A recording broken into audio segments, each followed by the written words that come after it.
Hola, ¿qué tal? Bienvenidos.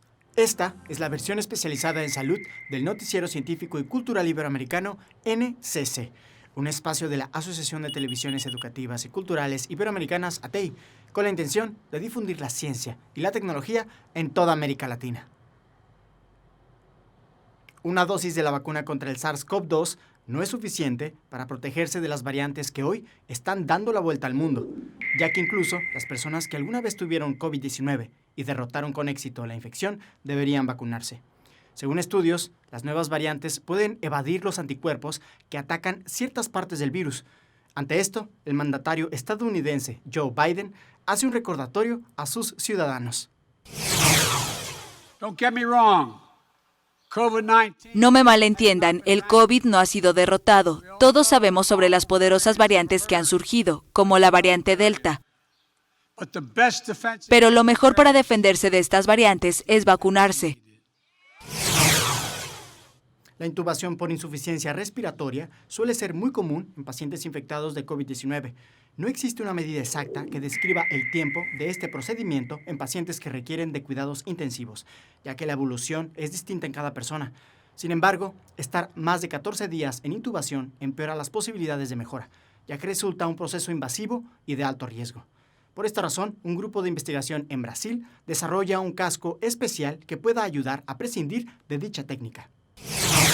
Un casco de respiración artificial desarrollado a bajo costo en el nororiental estado brasileño de Ceará redujo entre un 60% y un 65% la intubación de pacientes en unidades de cuidados intensivos UCI internados por coronavirus, según informó el gobierno regional. El equipo, bautizado con el nombre de Elmo y que pasó por pruebas clínicas y fisiológicas, está siendo usado en 23 de los 27 estados brasileños y en el caso de Ceará atendió a 3.000 pacientes de la red pública en 6 meses, con una reducción de entre el 60 y el 65% de la intubación. Según los investigadores responsables del proyecto, que se inspiró en los estudios de médicos italianos que usaron máscaras de buceo para tratar otros tipos de coronavirus en los años 90, el casco fue utilizado en pacientes con COVID-19 que presentaron complicaciones respiratorias como neumonía. La producción en tiempo récord permitió que el casco llegase a la red pública y con un costo estimado de su fabricación de entre unos $240 y $300, un precio bajo en comparación con otro tipo de respiradores artificiales usados en el tratamiento de la COVID-19.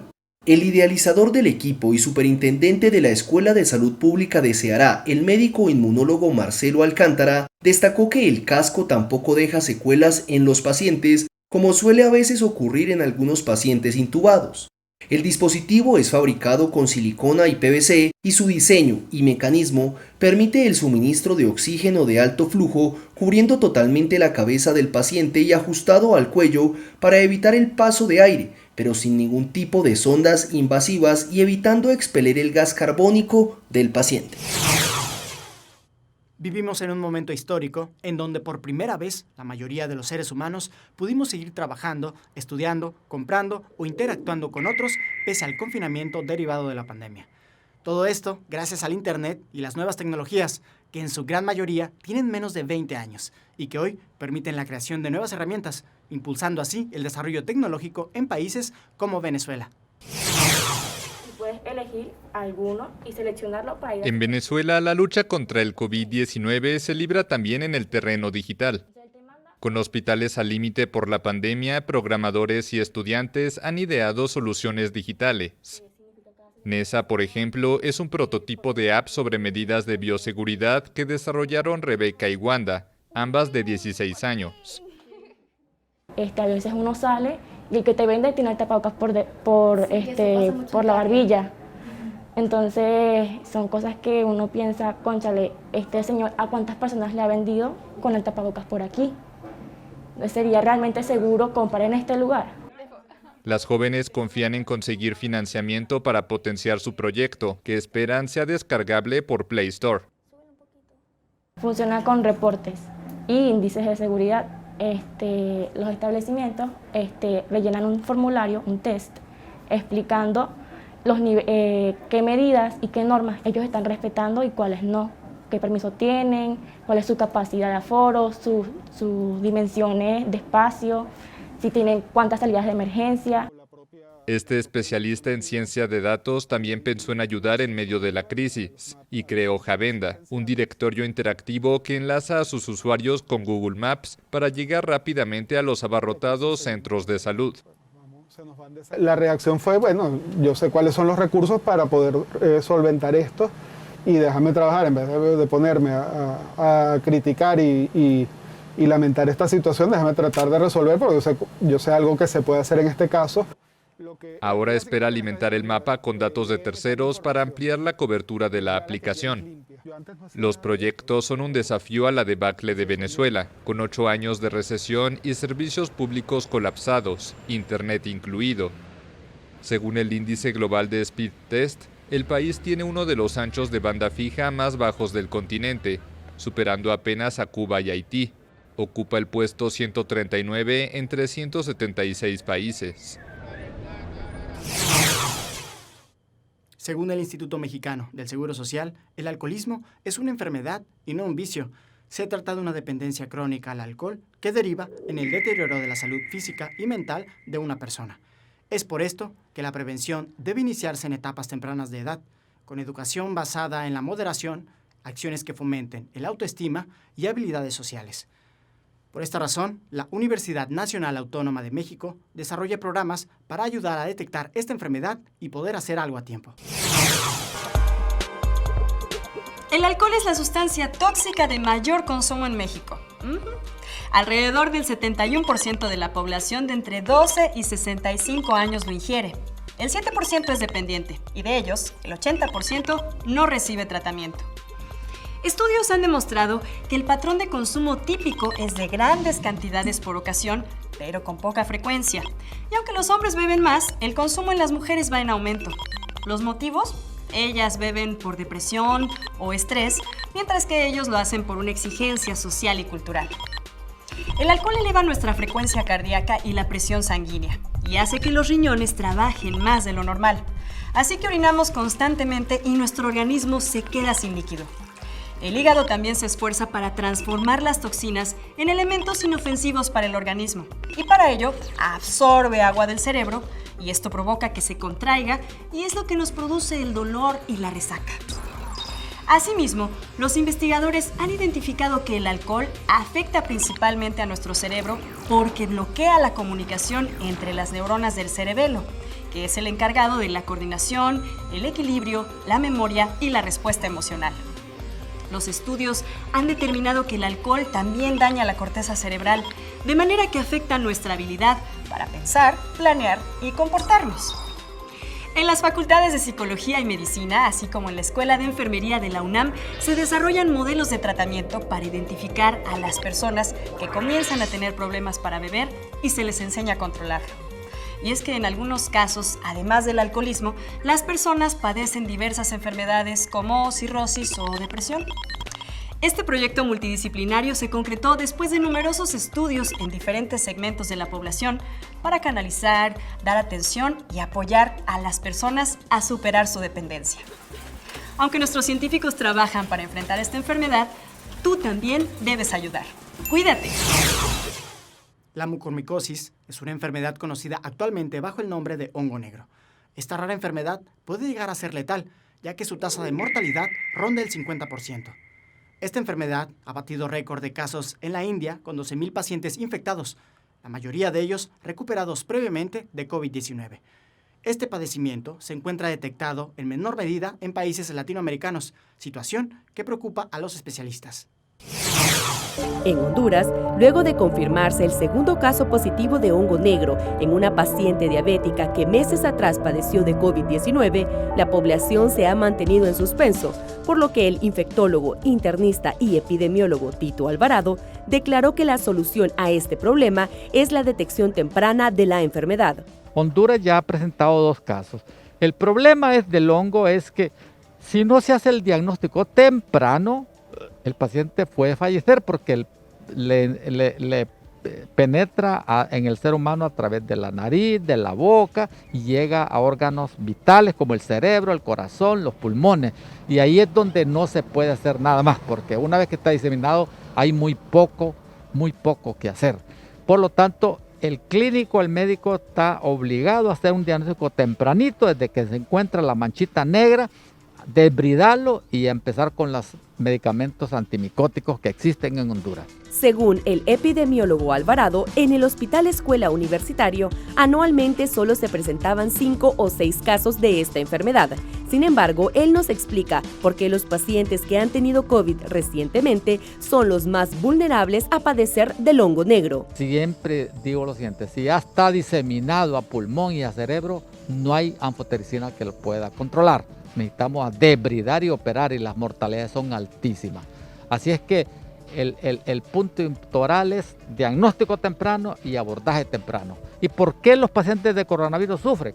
Porque son pacientes que se utilizan muchos esteroides en ellos.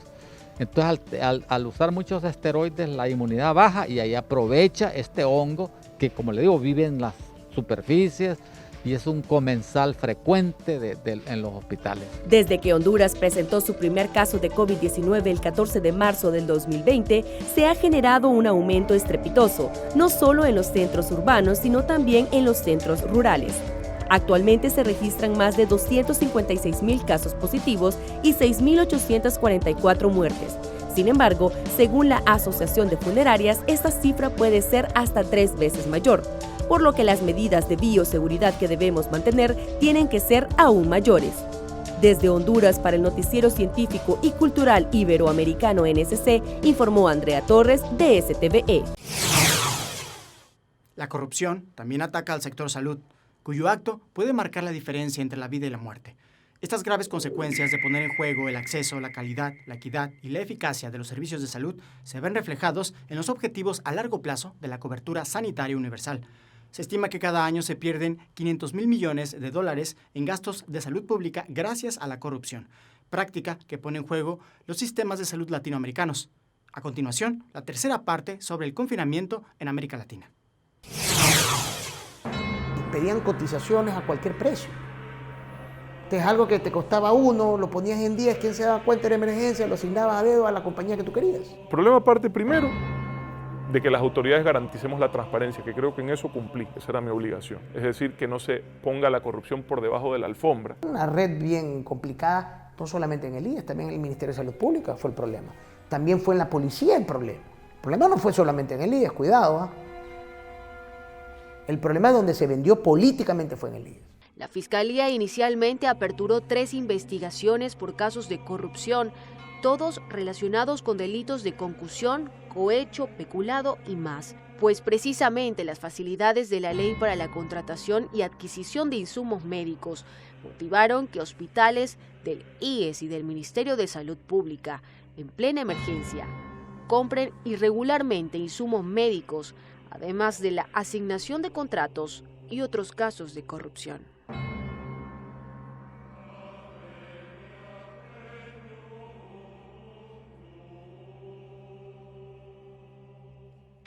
Era inaceptable que en la mitad de una emergencia, o sea, para mí, imagínense la indignación de haber trabajado y ver gente cómo se condolía por los problemas que le pasaban a su vecino, que se le había muerto el familiar, que estuvo 3, 5, 7 días en la sala, y vivir todo ese trauma mientras otros se estaban volviendo multimillonarios, robándonos en nuestro sistema de salud, era una cuestión inaceptable. Pero la única solución definitiva es cambiar el sistema. Yo estaba trabajando desde antes, consciente de que este es un problema real, en formas de que las compras públicas en el sector de salud tengan menos intermediación y sean más directas. Pero esto solo es una de las secuelas que ha dejado la pandemia en Guayaquil. Alba Maruri fue la mujer de 74 años que ingresó al Hospital Guayaquil con síntomas COVID el 27 de marzo. La noche de ese mismo día la dieron por muerta. Maruri, quien en realidad estaba viva, despertó luego de 3 semanas de estar en coma. Esto, mientras su hermana Aura, con cenizas de otro cuerpo, le hacía una novena. Cuando, faltando 3 días para el mes, vienen unos doctores del Hospital Guayaquil con la visitadora social que se habían dado cuenta a los 8 días de que ella estaba viva. Pero no nos vinieron a decir. Lo que para unos es una feliz confusión, Para otros pareciera la pesadilla del nunca acabar. A un año de la llegada de aquel enemigo silencioso que nos desmembró, hay aún familias desesperadas tratando de encontrar los cuerpos de quienes fallecieron en la primera ola de la pandemia. La duda que se pueda generar o que puedan tener los familiares no sería tanto de la entrega de los cadáveres que realizó el servicio, sino los cadáveres que fueron entregados por parte de la administración de los hospitales.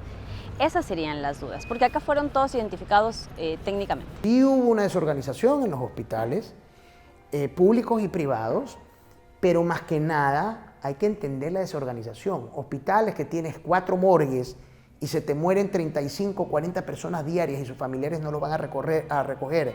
En otro panorama distinto, también se encuentran quienes se salvaron de las manos del COVID-19 y hoy están para contarnos, pues en las casas también se libraron batallas. Un verdadero milagro, porque mis hijos me relatan de que hubo un momento dado en que yo ya me fui y que el médico y las enfermeras que estaban ahí, porque tenía enfermeras también, se preocuparon mucho y era un correr de ir y venir, de comprarle esto, ponle esto, explícale esto porque se nos va. Entonces, fue una de las experiencias más terribles. Yo he tenido otras experiencias, pero de aquí es caminar por el sendero de la muerte, definitivamente.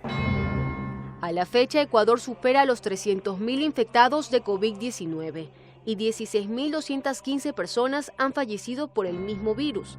Esto, más un subregistro de 4.790 decesos probables. Ahora, luego de un año de pandemia, Guayaquil, capital económica de los ecuatorianos, trata de levantarse con un 60% de su actividad económica reactivada, pues muchos negocios cerraron debido al confinamiento. De la mano, también camina la esperanza de vida que representa la llegada de las vacunas y la posibilidad de que los municipios puedan también adquirir e inmunizar mucho más rápido a la población.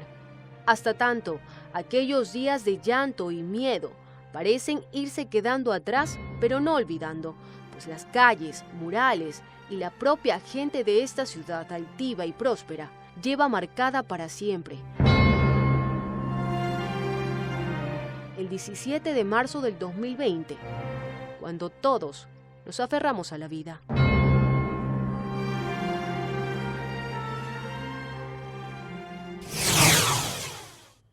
La siderurgia es la técnica para el tratamiento del hierro.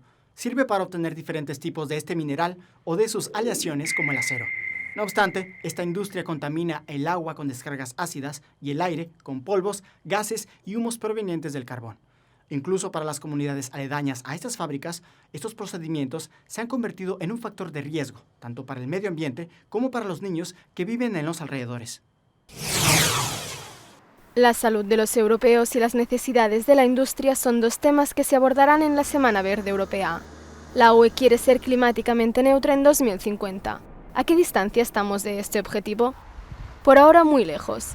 En Taranto, en el sur de Italia, se encuentra Ilva, la mayor planta siderúrgica del país. Durante años ha emitido dioxinas y otros productos nocivos para la salud, con consecuencias muy graves para los niños, explica esta pediatra. El Instituto Superior de Salud realizó un estudio cuyos resultados se conocieron en 2019 y parece que los niños que viven más cerca de las plantas industriales, en comparación con los niños que viven más lejos, tienen una reducción del coeficiente intelectual de unos 10 puntos. Durante todos estos años, el desinterés de Ilva por los problemas ambientales ha llevado a la empresa a los tribunales. Este lunes, los expropietarios de la planta fueron condenados a más de 20 años de prisión y el exgobernador de la región a 3 años y 6 meses por desastre ambiental. Pero ahora nadie sabe qué hacer con una fábrica que sigue contaminando. Es hora de poner fin a esta agonía y aprovechar los fondos europeos para diseñar una ruta hacia la transición ecológica real.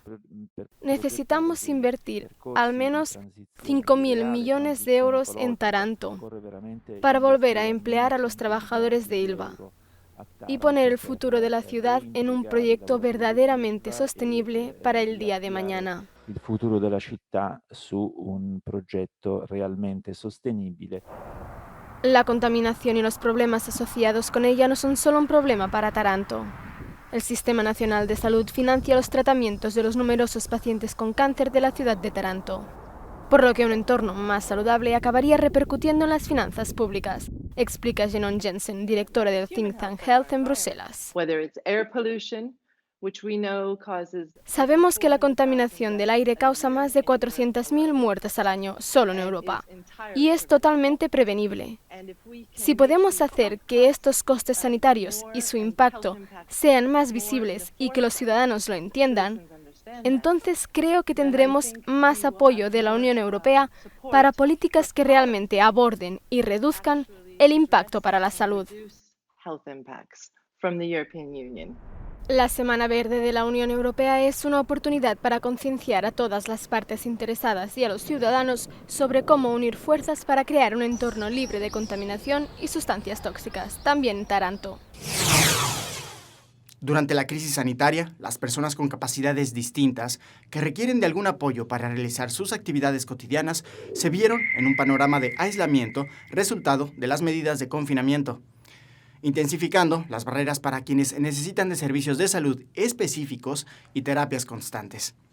Sorpresivamente, en algunas regiones del mundo, esta situación también ha desembocado en una especie de empatía colectiva que podría abonar a una reestructuración social post-pandemia. Zoltán Fenyvesi es atleta y entrenador de la Fundación Suhani en Budapest. Como todas las personas con discapacidad, también encontró difícil el confinamiento. Según su asociación, las personas con discapacidad echaron de menos la vida social y el ejercicio físico, aunque también notaron una mayor conciencia social. Pero la actividad física es muy importante porque aumenta la independencia y la confianza.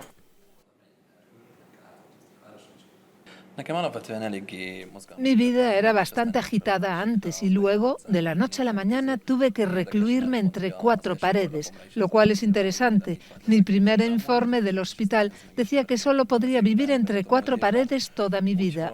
Y de pronto eso se hizo realidad el año pasado. Fue muy extraño no poder salir a ver a los amigos, no poder salir a entrenar, no tener competiciones, no hacer ejercicio. Me sacó completamente de mi rutina y tuve que acostumbrarme a una nueva norma. Sin embargo, los comentarios enviados a la Fundación Suhani también mostraron que las personas con discapacidades experimentaron una mayor comprensión y ayuda que antes. Queríamos saber, más allá de las dificultades, cómo había cambiado la actitud o la ayuda de la gente de la calle hacia los discapacitados durante las restricciones. De los resultados del cuestionario concluimos que en el último año ha aumentado definitivamente el nivel de sensibilidad social y de ayuda. Aunque en Hungría se han reanudado los entrenamientos con las debidas precauciones sanitarias, la asistencia a los gimnasios solo está volviendo lentamente a los niveles anteriores a la pandemia. Gracias por acompañarnos en este viaje informativo en el Noticiero Científico y Cultural Iberoamericano, NCC, especializado en ciencias médicas y tecnología de la salud. Recuerden que también tenemos ciencia, tecnología y cultura con Iván Carrillo y Ana Cristina Olvera. Gracias a los socios de ATEI, que a través de sus plataformas hacen posible esta transmisión. También gracias a las agencias informativas AFP, EFE, Notimex, Xinhua, Euronews y Deutsche Welle. Visiten nuestra página noticiasncc.com, utilicen nuestra aplicación móvil y síganos en nuestras redes sociales. Los encuentran como NCC Iberoamérica. Soy Jonas Birmar. Cuídense mucho. Nos vemos en la próxima.